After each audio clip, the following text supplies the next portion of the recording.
California shooting. Sure. You were a little critical of people who may not have reported the shooters. No, I wasn't a little critical. I was a lot critical.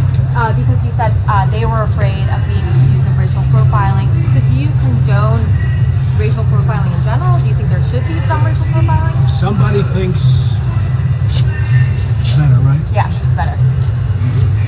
If somebody thinks bad things are going on, you have to report it. It should not be racial profiling. And they thought something bad was going on and they didn't report it. Not good. Okay?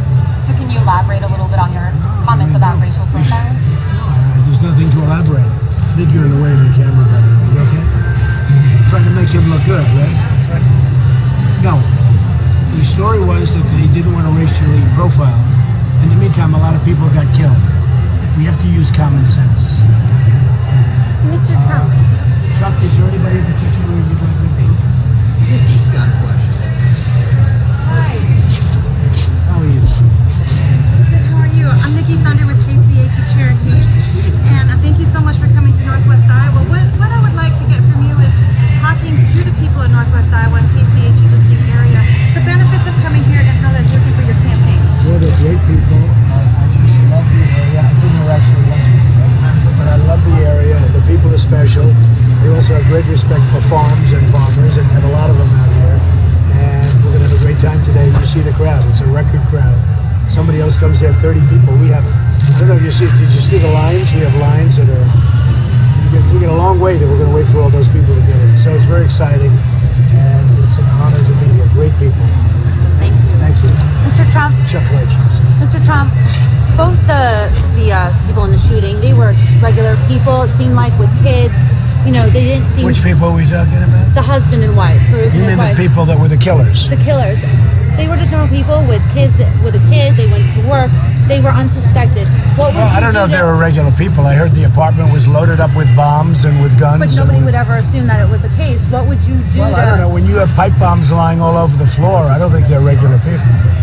When you have pipe bombs all over the floor, so I don't think they're regular people. Suppose they slipped Where's under your the camera, cracks. by the way? Right here. Well, this man has a microphone right in there. He's shooting probably. They slipped under the cracks, though. What do you think should be done differently to avoid again, something like this? There were people that knew bad things were going on. I mean, people knew that bad things were going on, and they didn't report it because of racial profiling.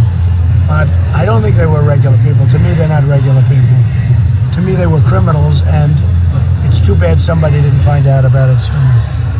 What are your thoughts on the New York Times editorial today on the gun epidemic in America? Yeah. Well, I feel very strongly that people in this country and actually the world need protection. If you look at Paris, they didn't have guns and they were slaughtered. If you look at what happened in California, they didn't have guns, they were slaughtered. So I think it would have been a lot better if they had guns in that room, somebody to protect. They could have protected themselves if they had guns. The editorial said that in some ways, all shooting sprees are acts of terrorism. Do you agree with that? What's your thought on that? Well, this was a terrorism. I mean, this one was terrorism. But all shooting I can't sprees. speak. No, I don't know. It's you can look at it that way, but this was certainly, when you look at this, this was extremists. This was Muslim extremists, and this is a real problem. And this is certainly terrorism at a high level. Mr. Trump, yesterday, cameras and reporters were You hear? cameras and reporters were allowed into the home of one of the suspects in the shooting, but we saw things like photographs, IDs, bank statements. But the FBI said that the search was over in that house. What was your reaction to seeing that scene? Well, I thought the whole scene was very strange. I mean, the event just took place, and everybody's going in like it's a museum. I thought it was pretty strange myself to see it. But look. They had weapons, they had pipe bombs, they had a lot of things that, when you look at pipe bombs all over the floor, and then the mother was there, and she didn't notice anything different. People knew what they were going to do. People in their family, in my opinion, knew what they were going to do, and they didn't report it. Did that scene raise any concerns in terms of how the FBI has handled this investigation? Well, I'm not going to criticize the FBI because I think they've done a great job over the years, but it was a strange thing that so many people were allowed to go in and just look, and so quickly. Mr. Trump, We'll finish it. On a different topic, some conservatives have started to call either you or your rhetoric fascist. There's one Jeb Bush donor who says he wants to take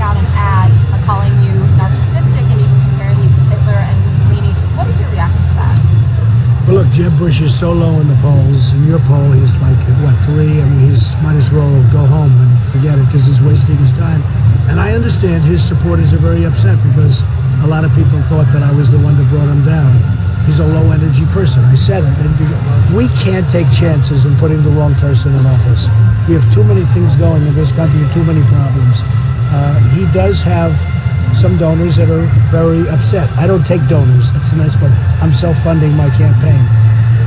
But they better make sure that they're very accurate if they're right about me, or they'll have But problems. do you react to being called a fascist?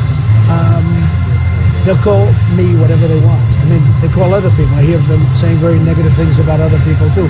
Every campaign is calling everybody else bad names because they want to try and get votes. But based on the CNN poll, I have most of the votes. Does that offend you, being called that? It's a terrible thing to be called, but they're trying to get votes. He's desperate. You know, Jeb is desperate right now. He's doing very badly, and he's a desperate person. And I think he spent $48 million, and I've spent nothing. And he's got nothing, and I've got, I'm leading by a lot. So, it's too bad that they have to feel that way, actually. Have you noticed a shift in how the media treats you because your campaign has maintained its slate for so long?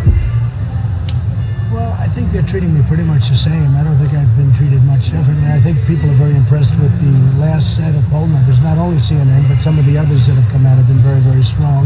Some of the local ones that have come out, like I'm leading Iowa, if you look at South Carolina, that's through the roof. If you look at New Hampshire, it's through the roof.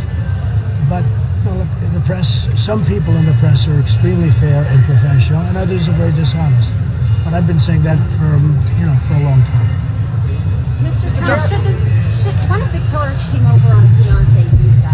Should we eliminate visas for fiancés? Well, we're going to have to start looking at things, and I'll probably have a pretty good statement to make next week because I feel very strongly about it.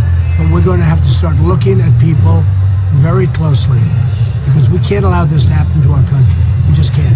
So we'll start looking at people very, very closely. So you're not ruling out pulling back on visa? I'm not ruling out anything. I don't rule out anything.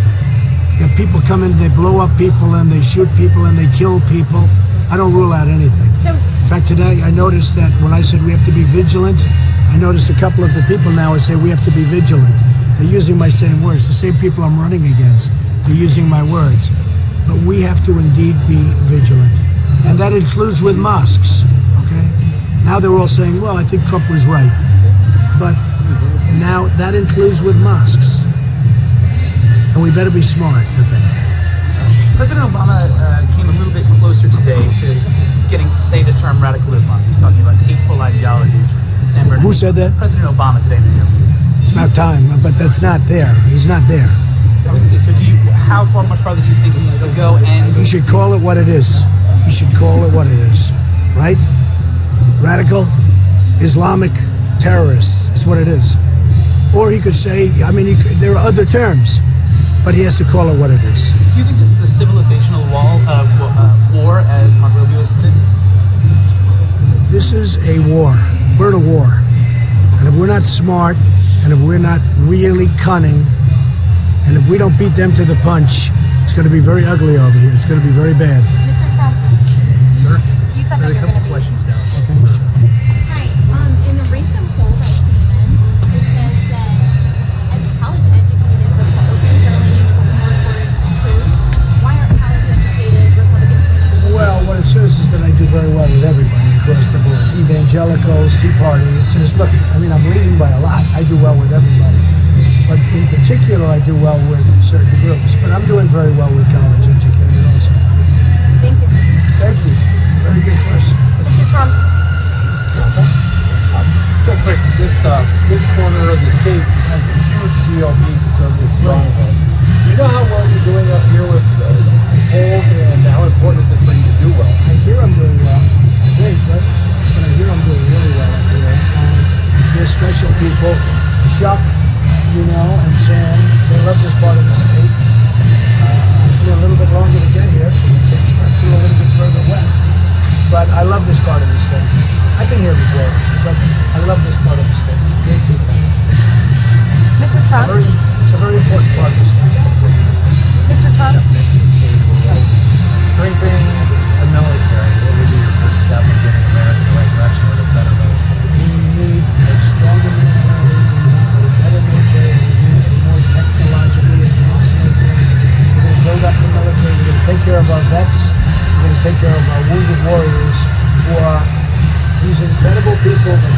so greatly, and they always have a smile on their face. It's amazing. And we're going to take care of our wounded warriors. We're going to take care of our and we're going to have a really strong.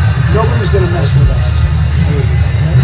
Mr. Trump, since you said that you will be putting out your health statement, you said you will be putting out your health report soon. Are there any health issues you've had in the past that the public should be aware of? No, I haven't. There's none, and we'll put it up probably Monday, Tuesday, Wednesday, and I think you'll see very good, great blood pressure, no problems, no anything, joints, everything's good.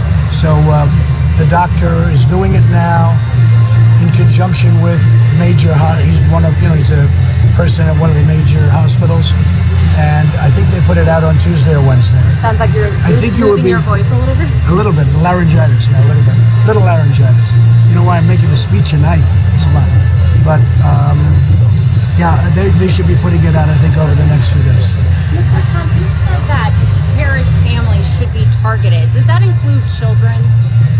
I will comment on that at a little bit later date, but we have to start looking at families now. We have to look at them very, very tough. The wives know generally speaking, the wives know what's going on. I believe that the sister of the killer, I watched her interviewed, I think she knew what was going on. What should be done I think his mother knew what was going on. She went into the apartment. Anybody that went into that house or that apartment knew what was going on. They didn't tell the authorities. They knew what was going on. The mother knew. I think the sister interviewed, I think she knew. We better get a little tough and a little smart or we're in trouble. But how would you ensure that innocent civilians are not being targeted? Innocent civilians are being targeted. They're the people that got killed. Those are the people that are the innocent people. Innocent people are being killed because we're trying to be so politically correct. Not going to happen anymore. With Jeb Bush at 3%, who is your biggest threat right now? I don't know. I think I'd have to ask you because you did the poll. Ted Cruz is at 16%. Well, that's fine. I mean, so maybe Ted, maybe Marco, whoever's closest. But it seems that Marco is doing a little bit better. I don't look at it as competition, to be honest. They can't do what I do. Nobody can do. Nobody's going to do what I do. But Ted and Marco were sort of neck and neck behind, but they're a long way behind. But they will never be able to do what I do. What do you think is Cruz's biggest vulnerability? I'll tell you later if it becomes important. Okay, are we okay? Yep.